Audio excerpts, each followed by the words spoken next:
Hey community, welcome back. And if this is your first time here, I'm Dr. Blaire, a doc in clinical psychology, and on this channel we discuss psychology, inspiration, social justice, and all topics in between. First things first, hit that subscribe and bell button. I need to see you back next week. And of course, stay tuned because we are going to be celebrating Black History Month. So happy Black History Month. It is the first of the month, and we're going to talk about, or actually dive into a new series that is specifically focusing on the mental health in our Black history. Keep watching.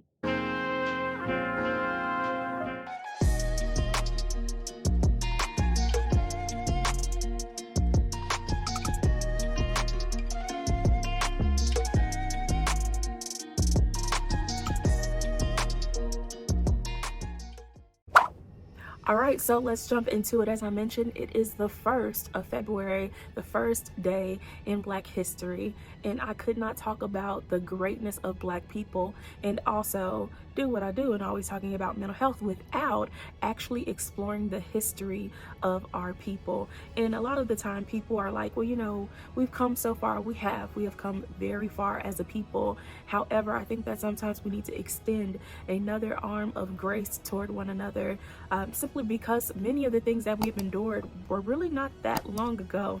Honestly, like if we sit down and we do the math of how much damage has been done in over what span of time, and then we look at present day, we've come a long ways, and yet yes, we have so much more to do. But sometimes we need to give ourselves a little bit more grace as we are in this repairing stage. And yes, we are yet still in repairing, especially in a time where harm continues to be done on a daily basis to our people. And I know that sometimes people, you know, they turn on the TV and they're like, oh, well, Black people are doing well. We see more representation. These are all great things. These are all great movements for it. However, when we get down into the nitty gritty and how it has molded and shaped the mentality of my people, that is where a lot of that grunt work needs to be focused on. So first, I think that we need to have just like of a trigger alert. There's gonna be some triggering topics and conversations that will be had, especially in the upper portion of this month. So this week, next week, and maybe even the following week, we'll see where it goes. But what I will want to say is, at any time, if you ever feel that you're getting triggered while watching this video, feel free to pause, take a moment to take care of yourself. I want you to pay attention to your own signals as to what is too much for you or not. But of course, I want to challenge you to finish listening to all of this information, whether you know it or not, because it is these things that actually pushes for us to have a level of change. We have to know our history so we don't end up repeating a lot of the same mistakes. And let's instead talk about, more specifically, the broken family within a Black community. And so if we look at the Americas, and that's the US territory as well as the Caribbean, where we're looking at all of these areas, all of the areas that really had a lot of people that were sold into slavery, where we had a lot of plantations. These areas really endured a lot of the same. And of course, there are some specific areas that, you know, might have been slightly different from one another, based off of the geographic area or even the people who took over and colonized that area. However, we experienced a lot of the same hurt and harm. And so a lot of this information that I'll be sharing and reviewing with you are more specific to those particular areas. So as I said before in previous meetings, I do have notes in front of me, so time to time I might take a quick glance down just to make sure I am pulling out all of the points that I see are really important to paint this picture for you. So let's start with what this process has been like. And when we look at it, it is both during and post-slavery that I really want to focus our attention on. So way back when, before slavery even begun, a lot of those who were in that slave era came from West Africa. And so we hone into West Africa, where people were stolen, taken, or even sold into slavery, and then traveled across the Atlantic, either landed in the islands or the US, and was sold and taken to different locations. As you can imagine, not only was there a lack of safety, not only was there a lack of stability, but there also was a brokenness that continued to happen over and over and over again. And it started when they were first taken away from their homeland. So there's a brokenness, a fracture that first started there, of being taken away from the place that you were raised, without you consenting to it, and also a brokenness away from the people, your family that was there. And remember, these people were randomly taken. We can't necessarily confirm if it was an entire family that was taken or not, but even in that transition from that land, from West Africa across the Atlantic, we already know many did not necessarily make it. Some died along the way, others may have completed suicidal along the way. And so there also is another fraction yet done in the family, or even those that you may have considered to be the closest thing to family that you had, also known as your community, your people that were there going through the same experience as you. There's another brokenness that happened there. And then you shift to making it to this destination, but that was not the final destination. And so yet there's another break when you're sold into slavery and you're sent off into onto a plantation, and you don't know where you are. You're in a foreign land. You don't know the people that you're with. Yet another brokenness. And so imagine that cycle being produced over and over and over again with multiple people, and I mean thousands, millions of people, where that happened for hundreds of years. That process was replicated for hundreds of years. And the little bit that I feel like we talked about this in a previous video here on YouTube before, but around and I'm not sure if I did, honestly. I might have talked about it last June, around Juneteenth, but I'm talking about the impact that trauma has on our genetics, and the impact that it has on even our genetic makeup. And so not to turn the conversation toward that direction, but instead to make an emphasis on this trauma of the brokenness within the family that happened over and over for multiple people, hundreds, thousands, millions of people over 4 centuries. This is over 400 years that has been ingrained into the mentality, into the DNA of Black people within the areas that I brought up earlier. This brokenness has been ingrained, intertwined into our being. And it's really tough to say, but it's true. And so when we look at what that actually means, I mean, who couldn't take a deep breath? Like, whew, that's a lot. And so this is again why I said what I said earlier, that sometimes we have to extend another layer of grace toward one another, because we've endured a lot, we've come through a lot, and there's so much repair that is in need, and that needs to be done at a societal level, at a macro level. When we're looking at the mentality of a people, those things don't shift that quickly. I mean, it wasn't that long ago that segregation existed.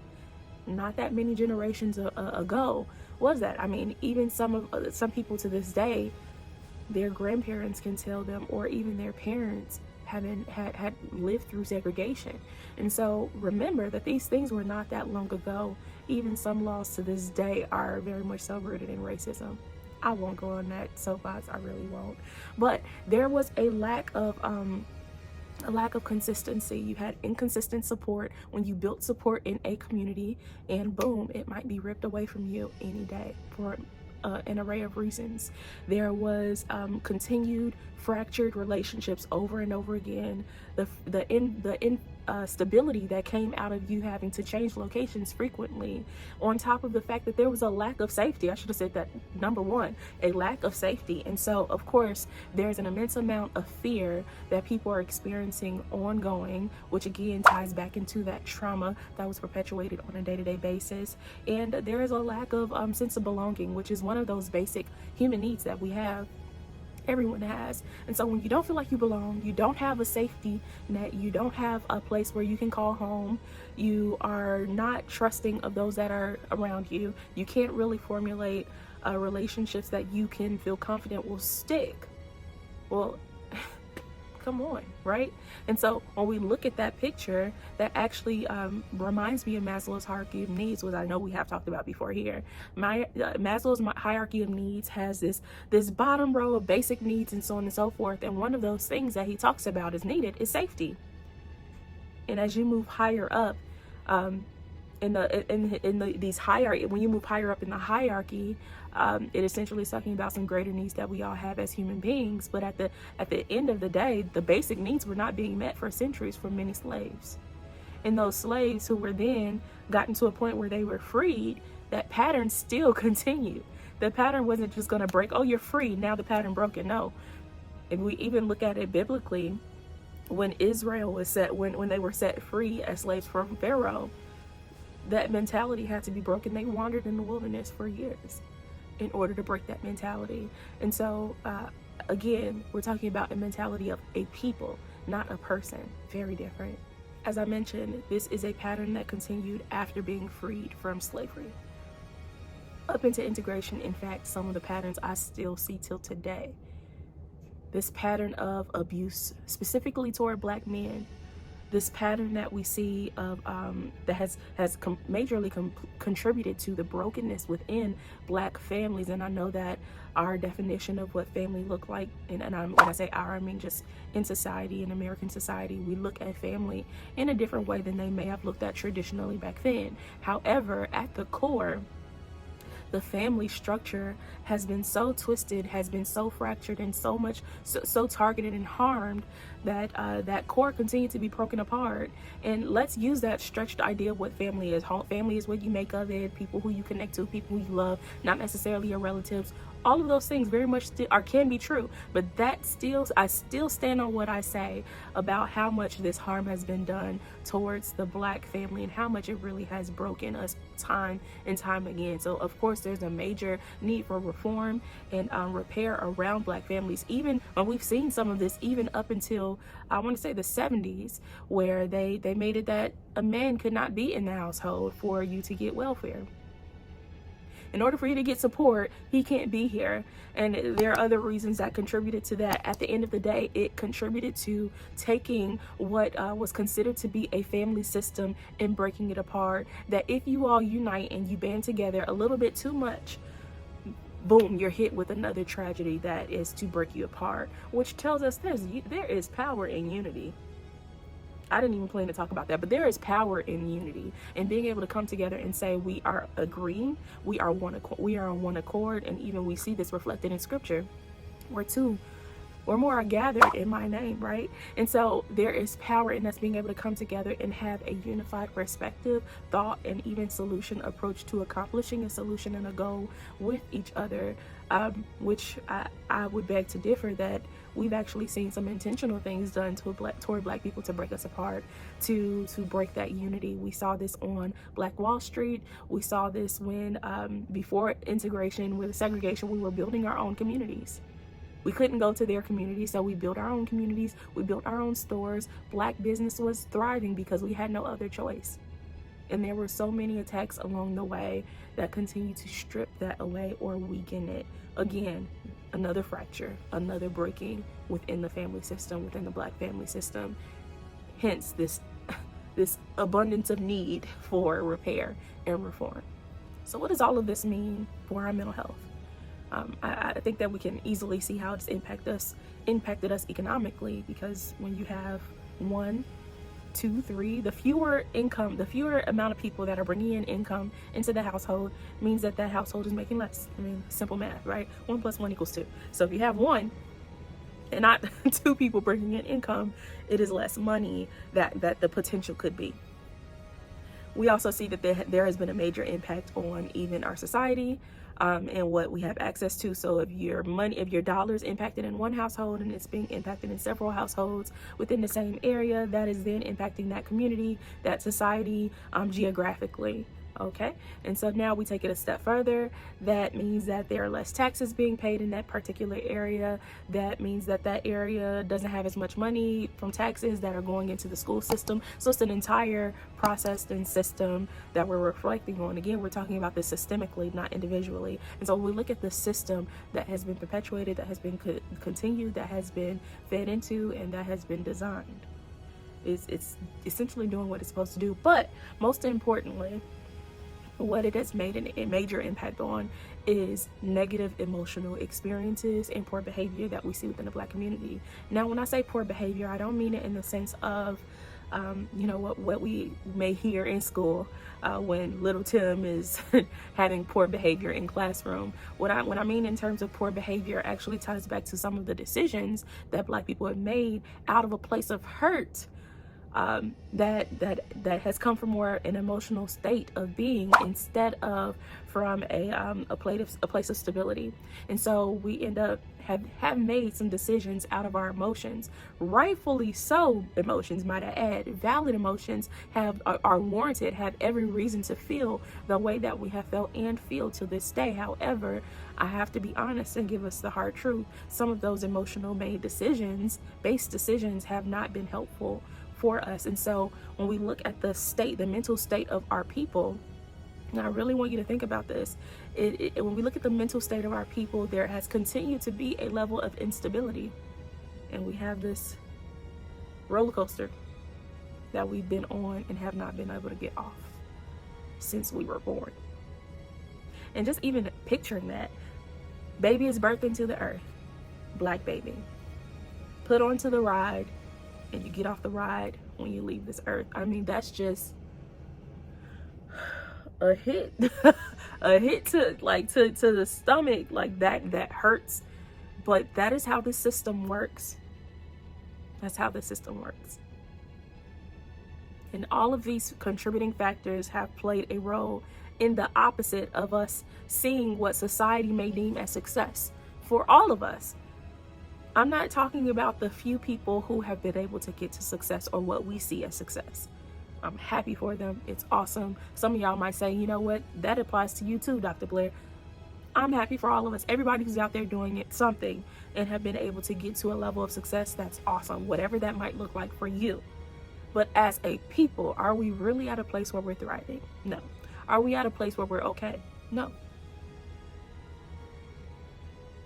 Whether it is something at our own hands, based off of our own decisions, or it's based off of a system that we have been stuck on, this roller coaster system that we've been stuck on. Either way, we are not at a place where we are content, and that's what I mean by okay, or thriving. We're not. So many things that are better, but we're not at that place. But we cannot get to that place by skipping healing. And healing is as hurtful as it may seem and may be, we know that we have to kind of go through it in order for it to happen. You get a wound on your leg, you start cleaning that wound, you have to cover it, you have to go through a healing process in order for that leg to function in the way that it did before, and for that wound to heal, even to see if that scar will go away. There's a healing process that we go through for our body when we experience a puncture, when we experience a hurt or a harm done to a particular area. So just imagine that, and we as a people, we are the body, and the body has taken multiple hits, and it has kept count of every single hit. And some of those wounds have been hit in the same place multiple times in several different ways, from several different angles, and it just continues to happen over and over and over again. And we have not done enough of, won't say that we're not doing it, but we have not yet done enough of spending time to heal instead of focusing on moving forward. And yes, it can be done simultaneously. However, my goal, my responsibility is to give you the information, to throw out the questions, to have you be in a place where you're thinking. I want this to be thought-provoking as to how can you be working on healing your family unit in your household, your extended family. This is from immediate to extended family. How are you working on healing your family unit so that the next generation and the generation after that has a framework, has an understanding of what healthy families look like, healed families look like, unified families look like? What are you doing to contribute to that positively?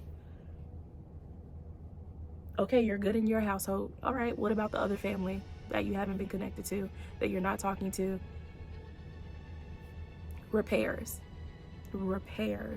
And sometimes we are disconnected from family for reasons that may be valid. I'm not here to push buttons. I'm here to have you think about, is there more that you can do?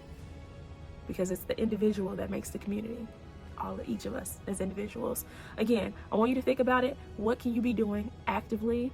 And feel free to drop it down in the comments if you would like. I know that this is not an easy conversation to have with self, yet alone to have with other people, but I hope that this has encouraged you and has drawn up some questions in the back of your mind that you can start sparking with other people about ways they can work on repairing and healing, reforming their family. And therefore, if all of us are doing this, then we're all working together as a community. And of course, share this with somebody else so that they can be thinking about it as well. The more of us doing this in a unified manner, the better for us, and it actually makes us stronger, so that we're not in a place where we're so susceptible, hope I said that right, to any attacks, and to the system that I really hope and I'm praying that we can break out of, and that we will break out of. Okay, amen. Like, comment, subscribe, and share with your community, and be sure to share with someone specific who may need to brush up on Black history, but more specifically, who needs to learn about the impact of broken families within our community. And of course, remember, before you go, and I see you next time, if I'm great and you're great, then we're a great community.